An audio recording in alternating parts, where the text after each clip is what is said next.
私たちシェリーです。はい、家具が好きすぎて家に業務用の家具があります。紫色担当天木里奈です。はい、世紀最大ショッピングの担当くるみメルです。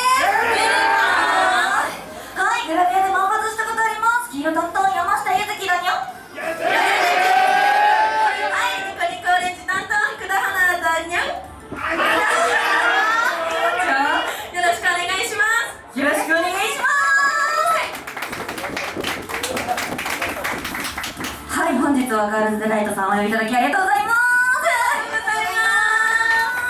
はい、今日はね、猫の日大集合ということで、シェリーは顔に猫の絵を描いてみました。猫の絵を描いてみたり、可愛いでしょ。はい、私たちのライブは写真も動画も撮影 OK となっております。 SNS 掲載も自由に OK となっておりますので、いっぱい可愛く撮ってください。それでは後半戦盛り上がっていきましょう。最高潮愛してる。最初で最後だって信じたくらいすぎと言われて最高潮愛してる。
いてハンモックで背景を見てライブがあります。皆さんぜひお越しください。お待ちしております。お待ちしております。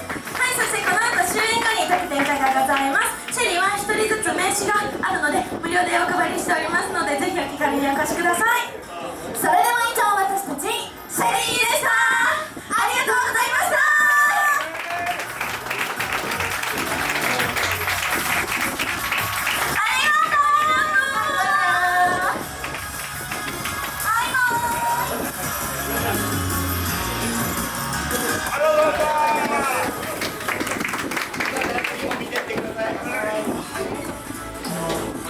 よかったら見てってください。